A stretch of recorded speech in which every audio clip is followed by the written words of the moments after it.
Eu me propus uma missão que não é muito simples para a próxima meia hora. Mas eu tenho que tentar. Eu quero te explicar o que é a COP. Não tem como resumir mais de 30 anos de negociações do clima em 30 minutos. Mas se no final desse episódio você tiver uma ideia do básico, eu acho que vai ter sido um sucesso. Faltam 20 dias para o começo da COP30. A essa altura você deve ter ouvido falar bastante da Conferência de Belém. Meu objetivo aqui é te ajudar a entender o que vai acontecer entre os dias 10 e 21 de novembro. Também quero te mostrar o que a COP não é. Primeiro, a COP não é uma festa, apesar de eu ter certeza que vai ser um clima bem animado lá em Belém. A COP também não é, nem nunca se propôs a ser a solução para a mudança do clima. E, apesar de todas as frustrações, a COP não é uma perda de tempo. Eu conversei com gente muito experiente nesse assunto. Pedi para elas explicarem alguns dos conceitos e termos básicos que devem aparecer muito nas próximas semanas, e que muita gente não entende exatamente o que significam. São pessoas que estiveram em muitas COPs mesmo. Essa eu não vou contar ainda. Então daria 17 com a Rio 92, 18 com a Rio mais 20. COP de biodiversidade eu fui para Cancún, fui para Cali, deu 20. Cobri a outra metade de Roma. Montreal você estava lá também. Montreal, boa. E depois eu fui para uma de desertificação o ano passado. Então deu 22,5.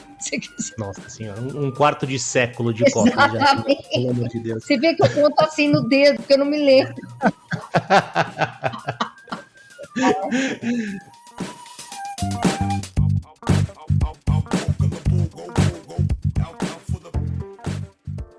Meu nome é Sérgio Teixeira Júnior e esse é o Carbono Zero, um podcast do Reset. Nosso objetivo é explicar na prática como podemos encontrar novas maneiras de produzir e consumir para evitar o pior da crise do clima.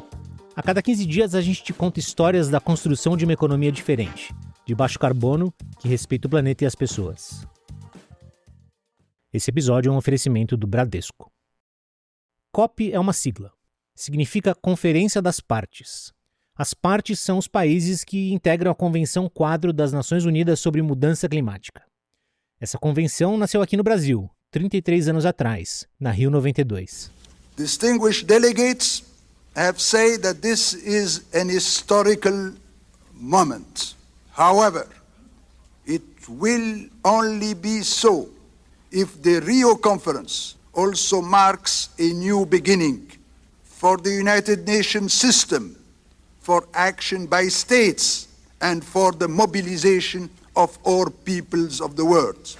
A convenção foi criada para lidar com um problema que os cientistas já estavam avisando fazia tempo que era muito grave.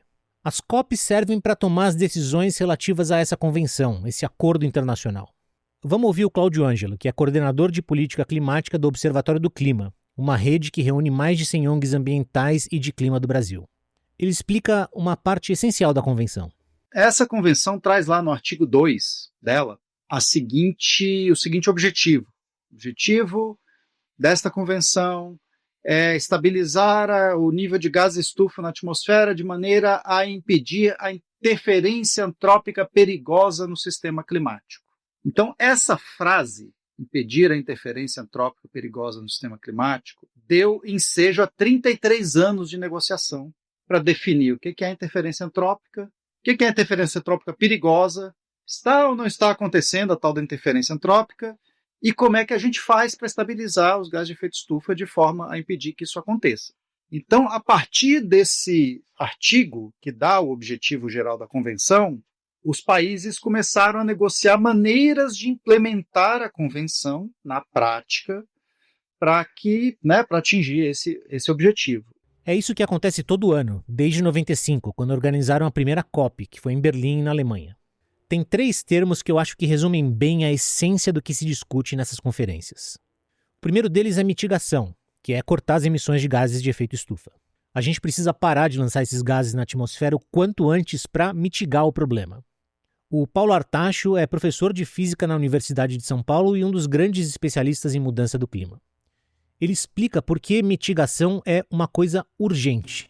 Para controlar a mudança climática, a gente precisa controlar a emissão de vários gases. Os gases de efeito estufa de meia-vida longa, como o dióxido de carbono e o óxido nitroso, são gases que duram de centenas a milhares de anos na atmosfera antes que eles possam ser removidos. Existem outros tipos de gases de efeito estufa, que são chamados gases de meia-vida curta. Entre eles, o metano, né, que tem uma meia-vida da ordem de 11 anos na atmosfera, o ozônio, que tem uma meia-vida da ordem de alguns dias até algumas semanas na atmosfera, entre outras componentes. Então, o que nós precisamos controlar é os gases de meia-vida curta para ter uma resposta climática mais rápida e também os gases de meia-vida longa, como o CO2, porque, no fundo, ao longo de décadas ou séculos, são os gases de meia-vida longa que vão impactar no clima. Em outras palavras, as emissões vão se acumulando. Os gases que a gente lança hoje vão ser um problema por muitos e muitos anos. E a gente já está vendo esses problemas hoje, no mundo inteiro. Aí vem a segunda palavra, que é a adaptação. Não adianta só evitar que a crise fique mais séria no futuro. A gente precisa se adaptar agora, encontrar maneiras de lidar com essa nova realidade do clima. A ciência diz isso, a gente não pode reagir só ao que está acontecendo agora, a gente tem que antecipar e já se precaver, com custo. Com custo, diga-se de passagem, a gente não tinha muito investimento em adaptação, né? A gente nem falava, alguns anos atrás, Sérgio, em adaptação. O próprio Brasil, nas negociações em que eu estive, eu representei o Brasil em negociações até 2015, uns 12 anos mais ou menos, por volta do ano 2002, né, até 2005, a gente não falava de adaptação. E por que a gente não falava? Porque a gente imaginava que se a gente começasse a falar de adaptação, a gente já estava sinalizando a incapacidade da gente poder fazer suficiente mitigação que não nos levasse a ter que se adaptar. Você vê que mundo, né, que nós estamos. Hoje é inevitável você falar de adaptação. Essa é a Thelma Krug. Ela é uma autoridade mundial em ciência climática e foi vice-presidente do IPCC, que é o painel de cientistas que faz uma revisão periódica dos trabalhos acadêmicos e que embasa as conversas políticas que acontecem nas COPs. Por fim, vem as perdas e danos. São os prejuízos bilionários, as perdas de vidas que a mudança do clima já está causando. Esses três termos têm uma sequência lógica. Sem mitigação, a gente vai precisar cada vez mais de medidas de adaptação. E sem adaptação, a gente vai sofrer cada vez mais perdas e danos. Quanto maior a demora para agir, mais alta é a conta que vem depois, que a gente vai ter que pagar. Foi isso que me disse a Marta Salomon, que é especialista sênior em políticas climáticas do Instituto Talanoa, um centro de estudos especializado em clima. Tem algumas simulações para o Brasil de quanto é o custo da inação, né? Que é o custo de perdas e danos. Se o planeta atingir 4 graus, isso vai impor uma perda para o Brasil de 17 trilhões de reais, é um PIB meio, né, daqui até 2050. Esse custo deve estar subestimado, porque se a gente analisar os impactos, né, de falta de regime de chuvas para a produção agropecuária, né, mais fome, mais gente desalojada, instalações, a gente viu aí em setembro, aquela instalação lá da Toyota em Porto Feliz, arrasada por um vendaval. Então, assim, o custo econômico disso e para as pessoas é muito alto. Uma coisa muito importante para você saber. A COP mesmo, oficial, é a negociação entre governos nacionais. Hoje em dia o termo COP acabou virando um sinônimo para essa grande reunião anual das pessoas interessadas no clima. Mas muito do que acontece nas cidades das COPs ou na época das COPs não é parte dessa agenda oficial. Eu vou dar um exemplo. O Brasil vai apresentar em Belém um mecanismo para financiar a conservação das grandes florestas tropicais do mundo. Ele se chama TFFF. Tem um episódio do Carbono Zero que fala só dele. Esse fundo é uma iniciativa que está totalmente alinhada com o que se decidiu na COP, que é proteger as florestas. Mas ele não faz parte da agenda oficial. Ele é uma iniciativa voluntária. O fundo não vai ser discutido pelos diplomatas nem vai ter que ser aprovado. Entra nele quem estiver interessado. O anúncio vai acontecer durante a COP, mas ele não pertence às negociações da COP. É uma diferença importante e nem sempre é muito fácil de entender, porque muitas vezes a COP acaba virando um grande ruído com um monte de anúncios, desde programas ambiciosos e relevantes, como esse que o Brasil quer criar, até ações de marketing das empresas, o famoso greenwashing. No geral, as discussões e as decisões das COPs, aquilo que é parte da agenda oficial, são mais de alto nível, vamos dizer assim. Eles olham para o problema de longe. E nem teria como entrar em muito detalhe, porque a gente está falando de quase 200 países. Mas principalmente porque tudo depende de consenso. Se um único país for contra, não passa. E as principais decisões que as COPs têm que tomar meio que já foram tomadas. E para isso a gente vai falar de um outro termo que você já deve ter ouvido bastante. Acordo de Paris. Je regarde la salle, je vois que la réaction est positive, je n'entends pas d'objection. L'accord de Paris pour le climat est accepté. Esse foi o momento em que o Acordo de Paris foi adotado. Foi na COP21, 10 anos atrás. Ele é o grande sistema, a grande ferramenta que as COPs conseguiram encontrar para tentar atacar o problema da mudança do clima.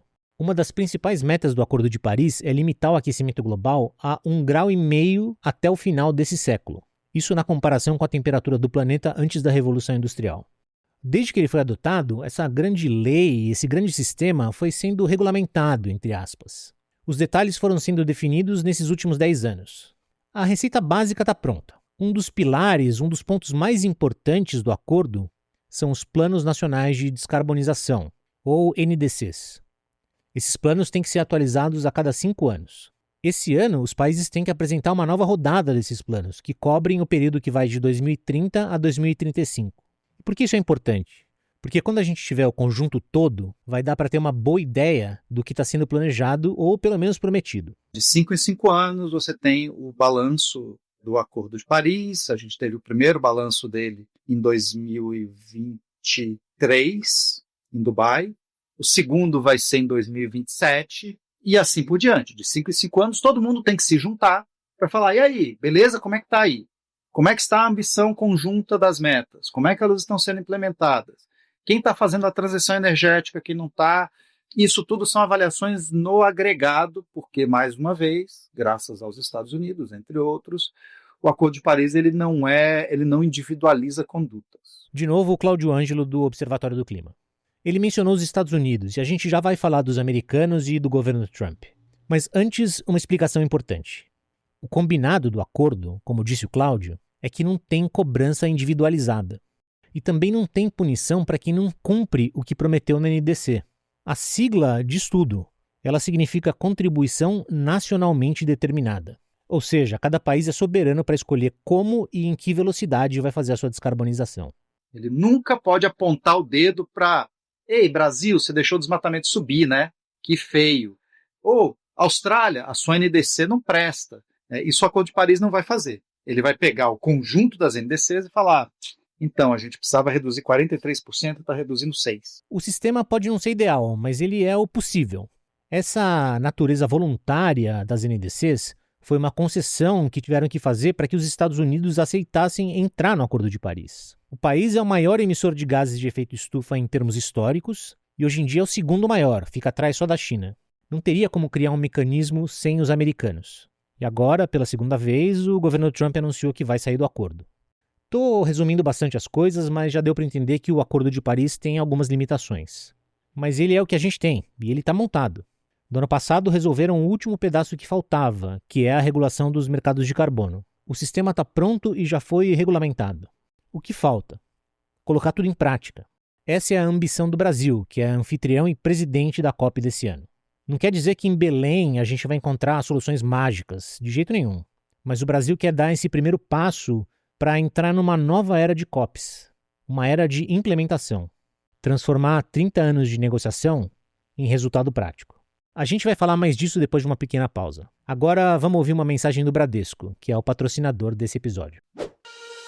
No Bradesco, a sustentabilidade é parte da estratégia. Guia decisões e está presente nas operações e em cada relação construída com seus stakeholders. Em um cenário de urgência climática e busca por soluções de baixo carbono, o Bradesco quer continuar sendo o banco que conscientiza, apoia e constrói negócios transformadores e comprometidos com o futuro do planeta. Mais do que uma instituição financeira, é um catalisador de transformação.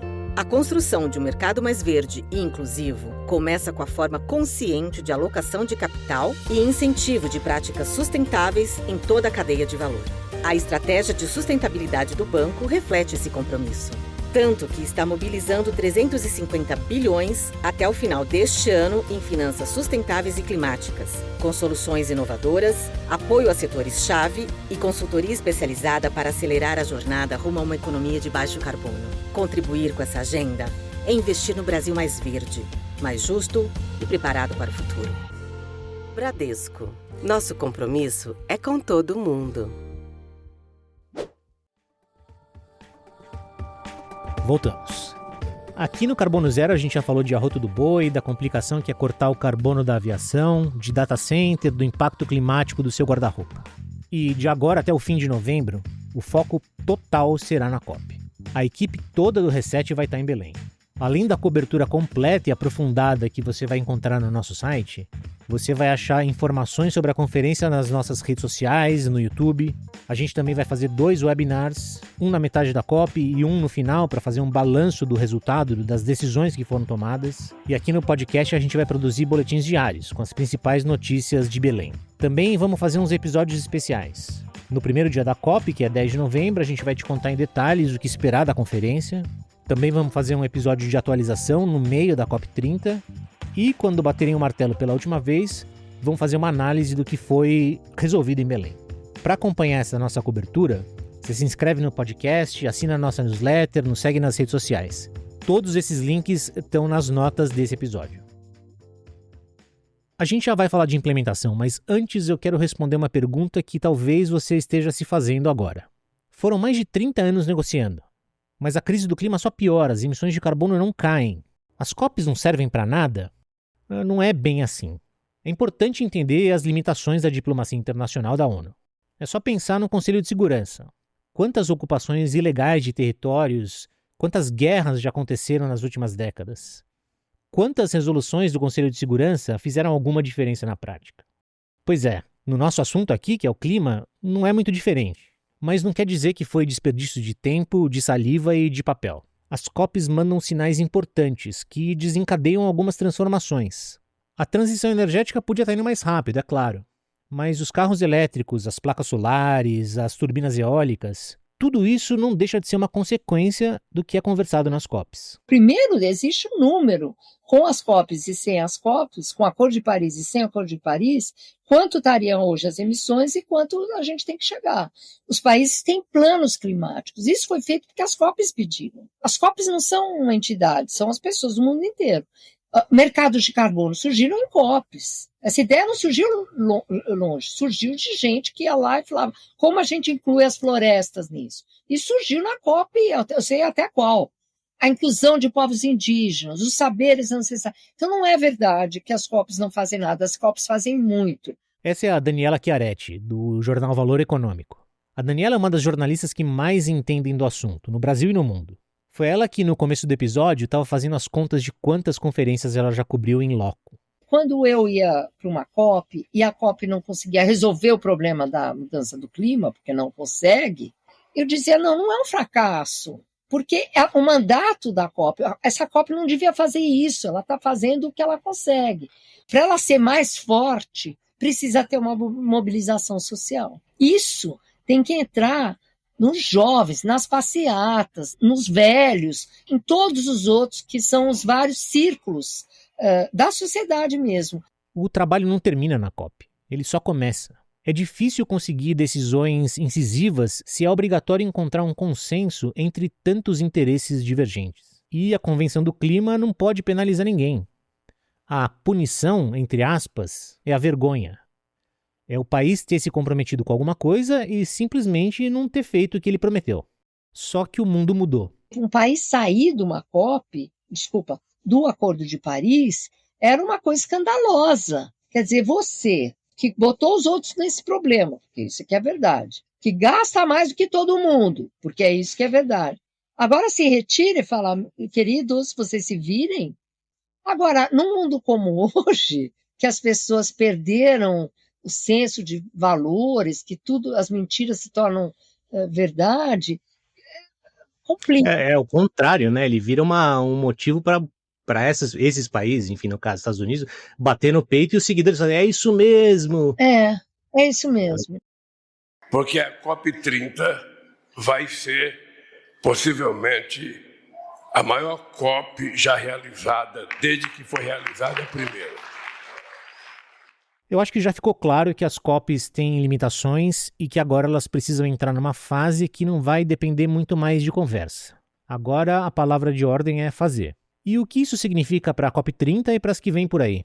O embaixador André Corrêa do Lago, que vai presidir a COP de Belém, diz que a gente precisa começar um mutirão global pelo clima.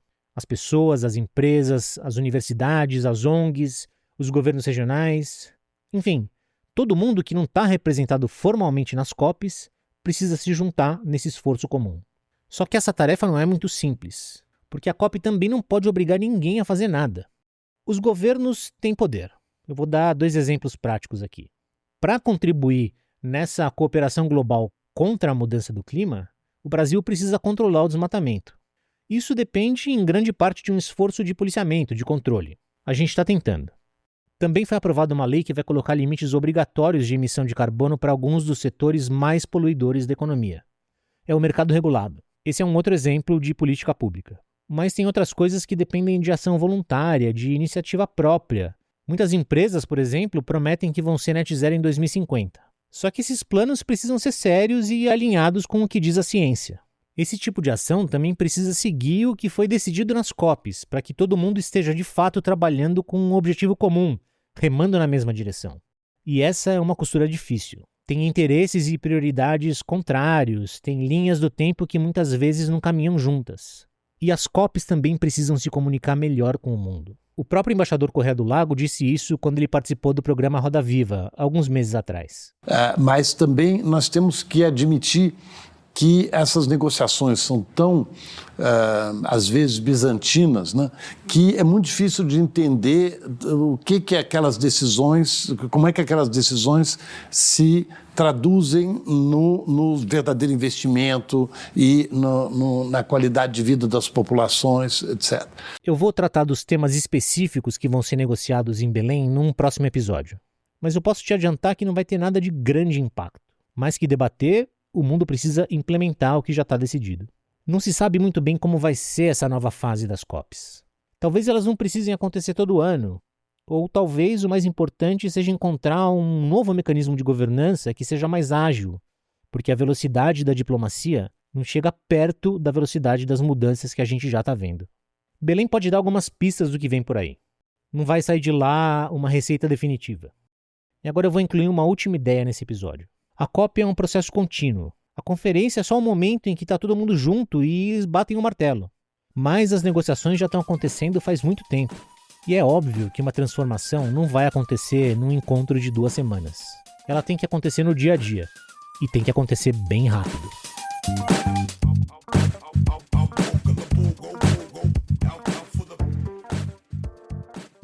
Carbono Zero é um podcast do Reset.